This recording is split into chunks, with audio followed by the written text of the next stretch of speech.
Ce matin, je vais vous parler du Dieu redoutable. Redoutable. Notre Dieu est redoutable. Notre Dieu est redoutable. C'est comme ça que Jacob a dit que Dieu était. En Genèse 28, quand il voit vraiment pendant la nuit cette vision des escaliers avec les anges qui montent et qui descendent, il est saisi quand il se réveille. Et en Genèse 28, il est écrit, verset 16, « Jacob s'éveilla et s'écria, « Assurément, l'Éternel est en ce lieu, et moi, je l'ignorais. » Il fut saisi de crainte et ajouta, « Ce lieu est redoutable. » Ce ne peut être que le sanctuaire de Dieu. C'est ici la porte du ciel.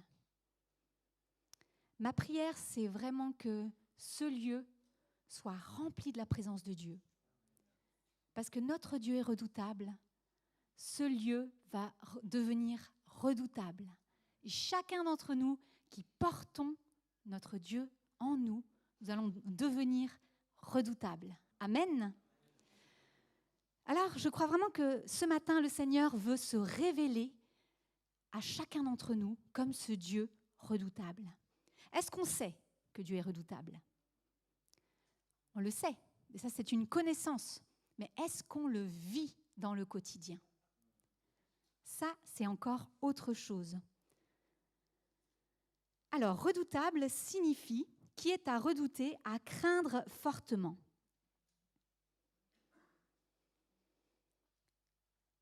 Ouvrons la parole dans l'histoire de Néhémie, Néhémie 1, versets 4 à 5. On va prendre ce passage où le contexte, c'est que Néhémie, il est à Suse, c'est un homme de Dieu, il a été déporté. Et puis des hommes viennent lui apporter des nouvelles de Jérusalem. Et ces nouvelles sont désolantes, accablantes, tristes. Là-bas, il y a la souffrance, la désolation. Alors, regardons la réaction de Néhémie. « Lorsque j'entendis ces nouvelles, je m'assis et me mis à pleurer. Pendant plusieurs jours, je restais abattu. Je jeûnais et je priais constamment devant le Dieu du ciel. Je suppliais, « Ah, Éternel, Dieu du ciel, Dieu grand et redoutable, toi qui restes fidèle à ton alliance et qui conserves ta bienveillance à ceux qui t'aiment et qui obéissent à tes commandements. » Alors, il y a ces nouvelles accablantes. Néhémie cherche la face de Dieu. C'est marqué, il était dans le jeûne et la prière. Et puis, au lieu de d'écrire finalement ce qui se passe, c'est la désolation, c'est la souffrance, il choisit de déclarer et de regarder à son Dieu redoutable. Il choisit de déclarer que malgré les circonstances, notre Dieu est redoutable.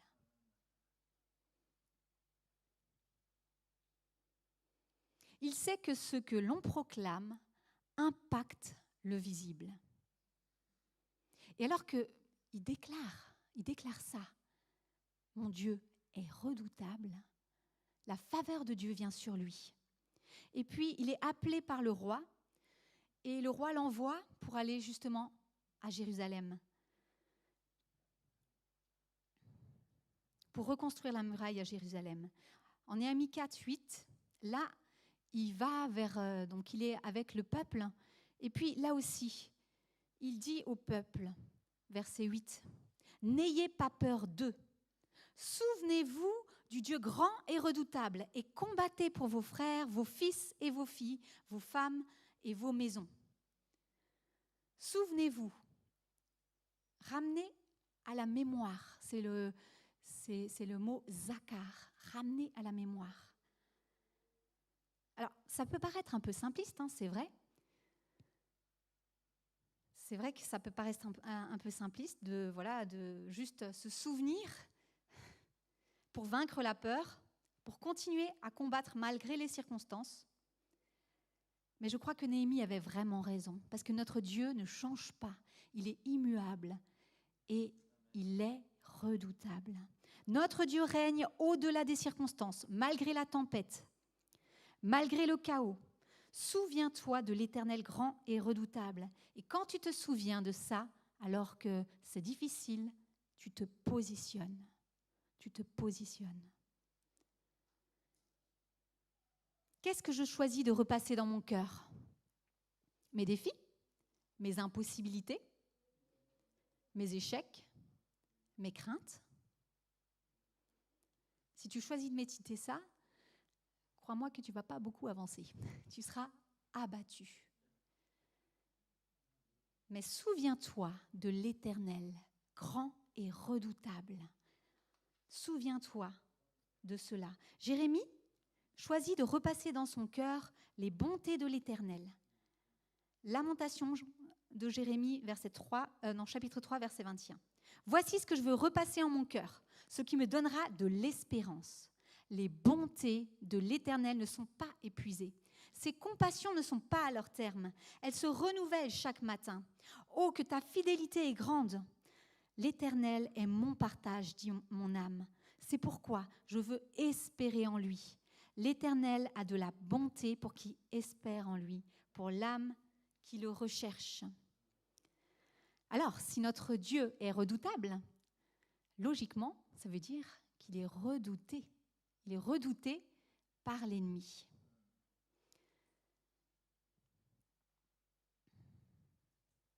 Alors, si même l'ennemi redoute notre grand Dieu, de quoi est-ce que je peux avoir crainte ? Si ce Dieu redoutable vit en moi. Choisis de fixer ton regard sur ton Dieu et tu seras une femme, un homme redoutable. Car notre Dieu est à nos côtés. Et ce matin, il veut vraiment se révéler. Il veut se révéler comme ce Dieu redoutable. Il est cela. Toute personne, couple ou église redoutable ne peut pas être redoutable sans la sainte crainte de Dieu. L'homme ou la femme qui craint Dieu n'a rien à craindre. Amen. Mais alors, qu'est-ce que la crainte ? La crainte de Dieu. Ce n'est pas la peur. Ce n'est pas la terreur. Parce qu'à chaque fois que Dieu s'est révélé, c'est vrai, il y avait une réaction au départ de crainte. Mais à chaque fois que Dieu se révèle, combien de fois il dit « n'aie pas peur ». Parce que Dieu veut être en notre présence. Alors, si on a une crainte terreur, ce n'est pas possible de se tenir devant lui. Mais la crainte du Seigneur, c'est autre chose. C'est un immense respect, admiration, fascination et attirance, soumission et vénération, une profonde révérence et de l'amour. Ça, c'est Théophile Amann qui a dit ça. Alors, quand vous pensez à la crainte, qu'est-ce qui vous vient à l'esprit ? Alors, quand on parle de craindre Dieu, c'est pas la même crainte que quand tu vois un serpent, par exemple, et que tu... Non, c'est pas ça. C'est pas non plus la même crainte du vertige ou de la mafia ou des choses comme ça. Mais ça ressemble plutôt à l'idée, à ce que tu peux ressentir quand tu es, par exemple, devant le paysage du Grand Canyon. Quelque chose de l'ordre de l'immensité, quelque chose de cet ordre-là. Alors, à mon avis, attention au Grand Canyon, il faut éviter les selfies, ça peut être dangereux. Craindre Dieu, c'est se tenir devant la réalité de ce Dieu. Et ça peut être parfois un problème, parce que dans ce monde, le monde est infecté par le péché. La crainte de Dieu, c'est aujourd'hui l'exception et pas la règle. La Bible enseigne que la crainte de Dieu, c'est la haine du péché. Et c'est par la crainte de Dieu le fait de se détourner du mal.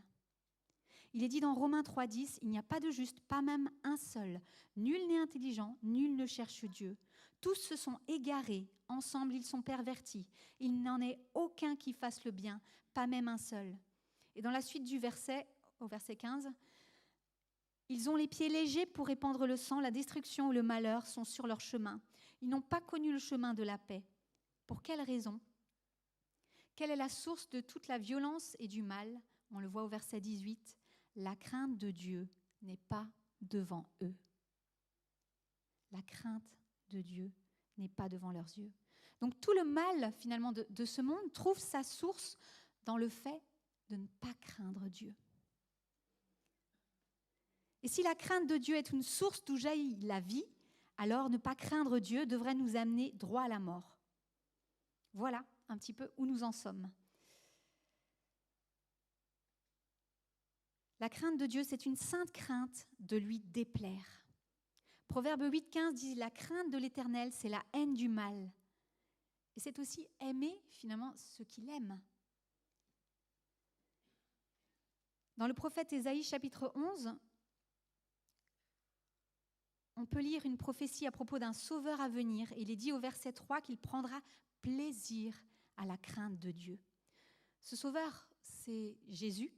Jésus-Christ qui a vécu une vie d'obéissance parfaite à la loi de Dieu, qui a craint Dieu parfaitement, qui est mort sur la croix, qui s'est relevé de la tombe pour sauver son peuple de ses péchés et pour que tous ceux qui croient en lui puissent marcher avec joie dans la crainte de Dieu pour toujours. Donc la crainte de Dieu, c'est une attitude de cœur qui se traduit ensuite par une manière de penser, d'agir ou de ne pas agir. On voit dans l'exemple de Joseph, qui était tenté par la femme de Potiphar, un officier de Pharaon.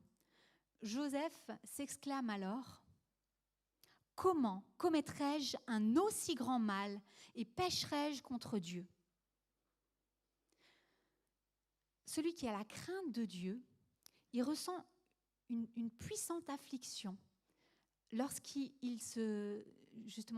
offense Dieu. Celui qui a la crainte de Dieu cherche la pensée de Dieu avant d'agir. Alors que celui qui ne craint pas Dieu fait comme au temps des juges. Chacun faisait ce que bon lui semblait. Au cœur de la vie de Jésus, en Jean 8, 28, « Je ne fais rien de moi-même, mais le Père, demeurant en moi, fait ses œuvres. » Celui qui a la crainte de Dieu a soif de Dieu, de la présence de Dieu. Il sait que le plus grand trésor de l'univers, c'est Dieu. L'apôtre Paul écrit « Mettez en œuvre votre salut avec crainte et tremblement, car c'est Dieu qui opère en vous le vouloir et le faire. » Et 1 Pierre 1,17 nous dit « Conduisez-vous avec une crainte respectueuse pendant le temps de votre séjour sur terre. » Ne pas craindre Dieu est donc un péché. Un péché dont il nous faut nous repentir. Oui, Dieu m'aime, mais il n'est pas mon pote.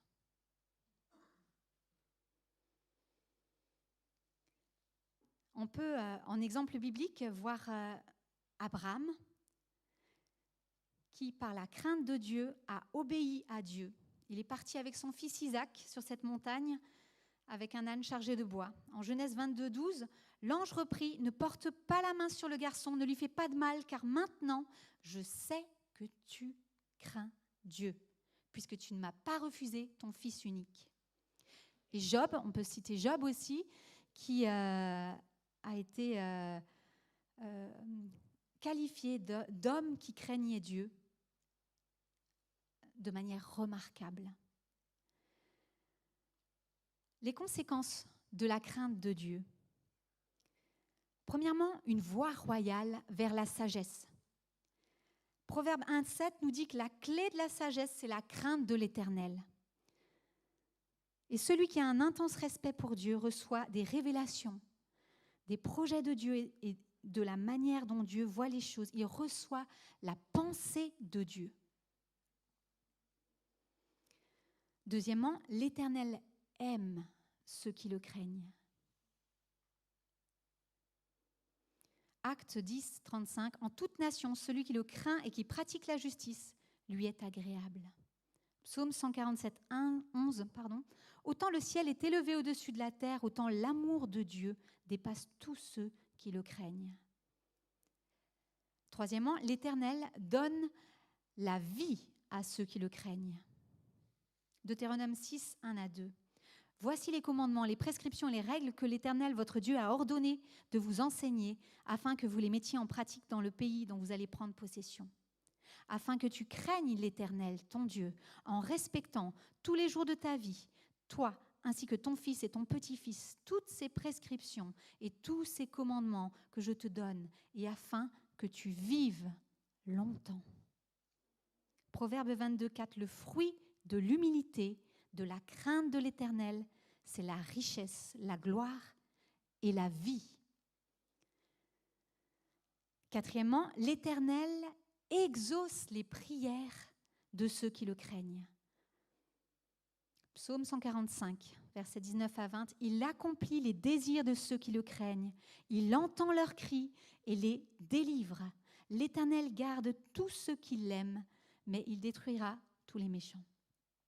Cinquièmement, l'Éternel conduit ceux qui le craignent. À l'homme qui craint l'Éternel lui montre le chemin qu'il doit choisir. L'Éternel confie ses secrets à ceux qui le craignent. Il leur fait connaître son alliance. C'est magnifique, n'est-ce pas? Il confie ses secrets à ceux qui le craignent.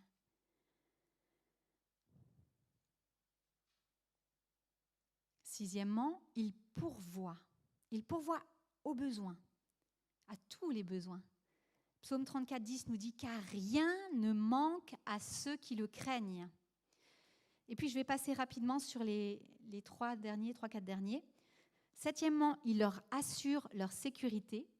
Pour ceux qui prennent des notes, vous pourrez aller voir les passages. Psaume 34, 8. Huitièmement, il guérit ceux qui le craignent. Neuvièmement, ceux qui le craignent sont heureux. Et dixièmement, ils sont en bénédiction pour leur pays.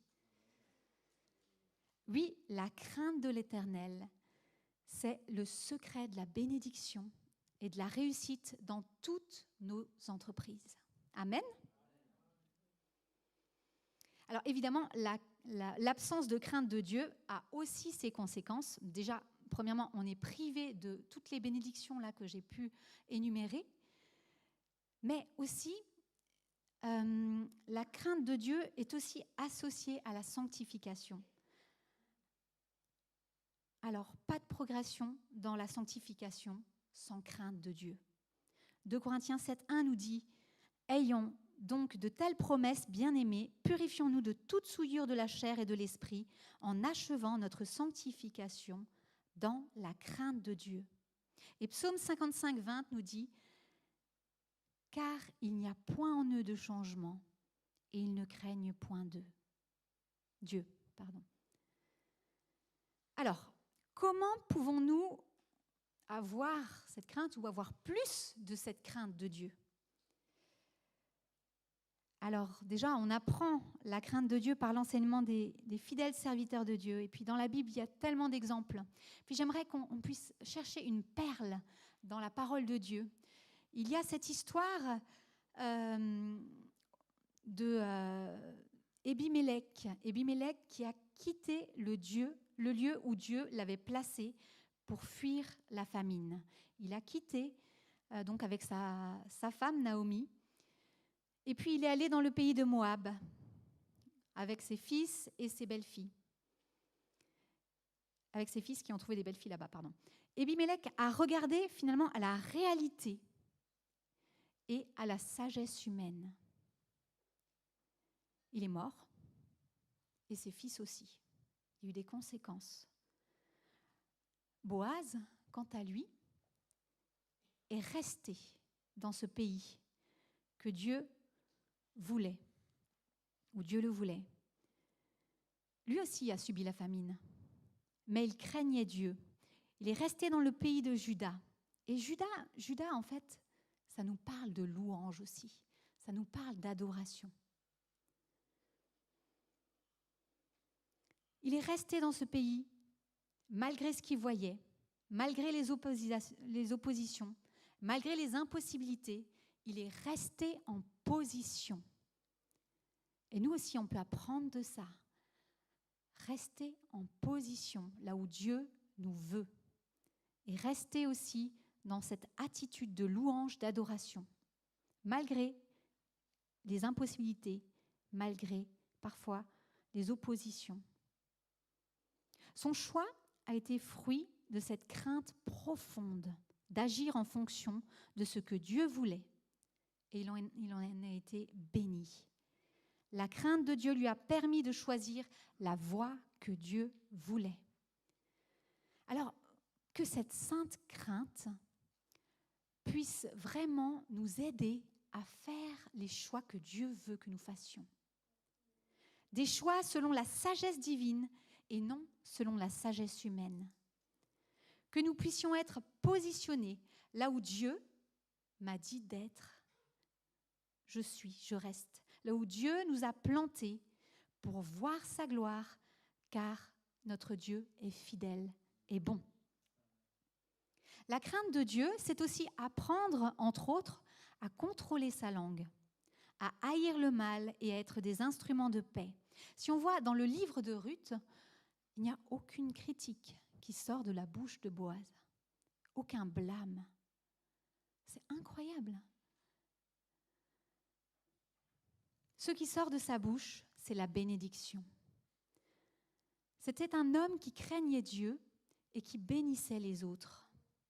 Alors que nos vies, vraiment c'est ma prière, que nos vies soient saturées de cette crainte de Dieu, comme jamais, pour que tout ce qui sort de notre bouche soit inspiré de lui, que tout ce qui sort de notre bouche soit des louanges, des adorations pour notre Dieu et des bénédictions pour les personnes qui sont à côté de nous. Et vraiment, je vous encourage ce matin à prendre cet engagement de veiller sur votre bouche. Et vraiment de dire ce que je vais dire aujourd'hui, que vraiment ça t'honore. Et là, quand ce qui sort de notre bouche honore Dieu, là on se positionne et on devient le peuple redoutable. Le peuple de Dieu redoutable.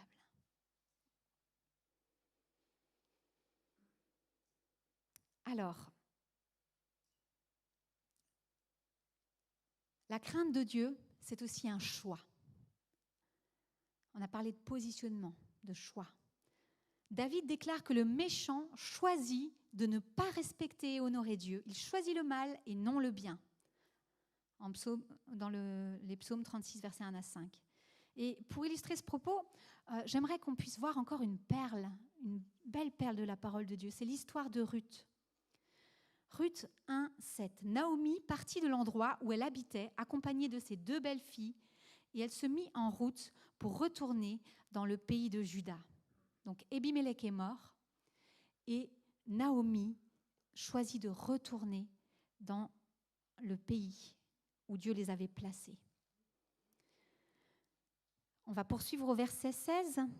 Naomi dit à Ruth, « Tu vois, ta belle-sœur est retournée vers son peuple et vers ses dieux. Retourne chez toi comme elle. » Ruth répondit, « Ne me pousse pas à te laisser à repartir loin de toi. Où tu iras, j'irai. Où tu habiteras, j'habiterai. Ton peuple sera mon peuple et ton Dieu sera mon Dieu. Où tu mourras, je mourrai et j'y serai enterré.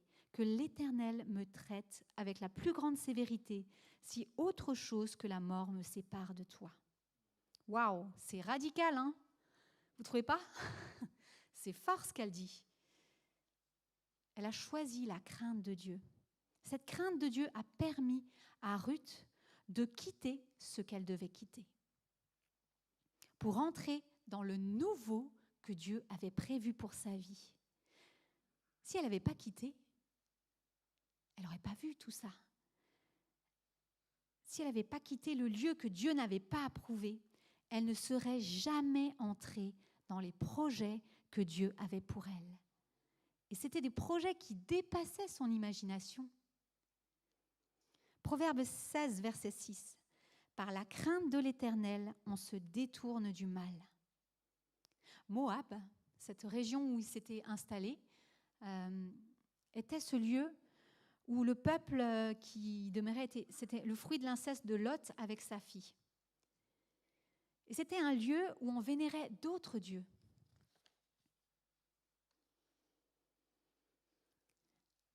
Est-ce que tu luttes encore avec une chaîne qui te limite, un péché? Est-ce qu'aujourd'hui, il y a peut-être quelqu'un qui est encore dans cet endroit où il sait pertinemment qu'il ne devrait pas être? Alors, vraiment, je t'encourage à prier. Seigneur, j'ai besoin de cette sainte crainte dans ma vie. Parce qu'alors que je vais découvrir qui tu es véritablement, les chaînes vont se briser, les liens vont tomber. La crainte va te permettre de quitter ce que tu dois abandonner. Ruth a choisi de craindre Dieu. Orpa, elle aussi, au départ, elle a accompagné sa belle-mère Naomi, mais elle n'avait pas cette crainte de Dieu. C'est la crainte de Dieu qui a permis à Ruth de faire ce choix radical, ce positionnement radical dans sa vie. Et ça coûtait parce qu'en partant avec Naomi, finalement, Ruth serait considérée comme une fille de Moab, donc très mal vue. Peut-être qu'elle allait renoncer aussi à avoir un mari, des enfants, reconstruire sa vie, sa famille. Mais elle a renoncé à tout ça pour s'attacher à Dieu.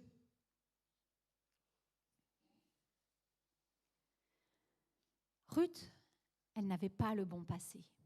Elle n'avait pas les bonnes origines. Mais la crainte de Dieu a qualifié Ruth pour être utilisée par Dieu et devenir cette femme redoutable qui entre dans sa destinée. Ce matin, si tu choisis de regarder à Dieu et de chercher cette sainte crainte de Dieu, quel que soit ton passé, ce qu'on peut dire de toi, peut-être tes erreurs, tes échecs, cette crainte de Dieu te qualifie.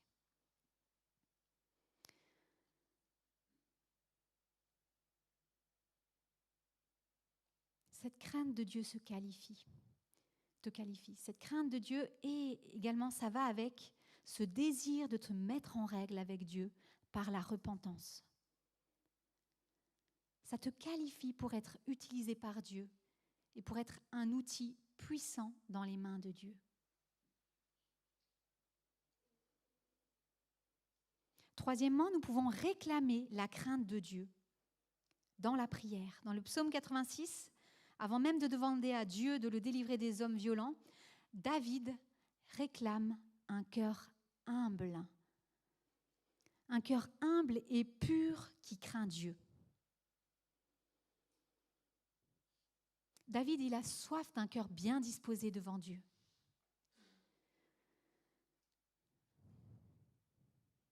Et il sait pertinemment qu'il ne peut pas le créer lui-même, ce cœur. Mais il peut juste le réclamer à Dieu. Et c'est pareil pour nous. Et c'est justement l'une des promesses pour ceux qui entrent dans la nouvelle alliance. Dieu lui-même produit en nous un immense respect pour sa glorieuse personne. En Jérémie 32, 40, 39 et 40. Et ça, c'est un verset qui me tient à cœur. C'est le verset de notre mariage, n'est-ce pas? Je leur donnerai un seul cœur et un seul chemin afin qu'ils aient toujours la crainte de moi, pour leur bonheur et celui de leurs enfants après eux.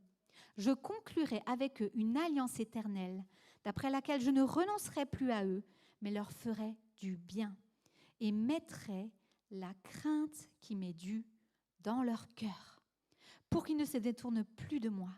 Je prendrai plaisir à leur faire du bien et je les enracinerai vraiment dans ce pays de tout mon cœur et de toute mon âme. Ces promesses sont des fondements sûrs et solides pour nos vies. Celui qui réclame la crainte de Dieu sincèrement ne manquera pas de la recevoir, je vous l'assure. Malachie 4,2 nous dit « Mais vous, pour vous qui craignez mon nom, se lèvera le soleil de la justice, et la guérison sera sous vos ailes, sous ses ailes, pardon.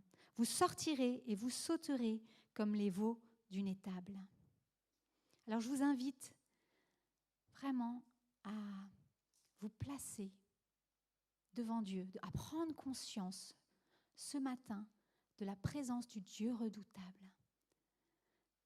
Et j'aimerais vraiment qu'on puisse ce matin, oui, vraiment prendre cette décision, ce choix. Seigneur, je choisis cette sainte crainte de ton nom. Vraiment, mettons-nous devant Dieu ce matin. Seigneur, apprends-moi à le vivre au quotidien, que tu es redoutable. Viens te révéler à moi ce matin. Remplis-moi de toi, de cette sainte crainte de toi. Je choisis de craindre ton nom, d'avoir un immense respect envers toi.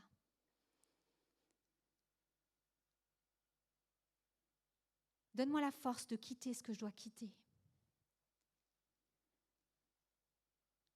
Pardon, Seigneur, pour mes manquements. Pardon, Seigneur, pour mon péché. Et je crois que tu me libères de mes chaînes ce matin.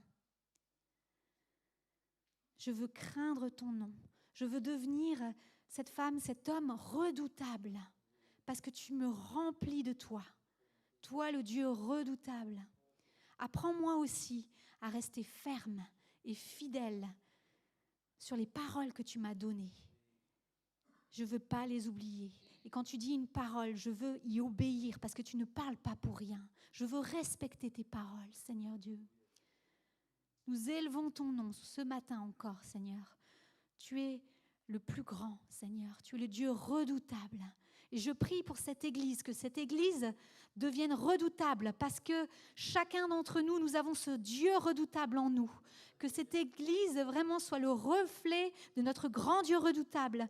Qu'il s'y passe par ta main, Seigneur, des miracles. Qu'il s'y passe par ta main, Seigneur, des transformations, des délivrances au nom de Jésus.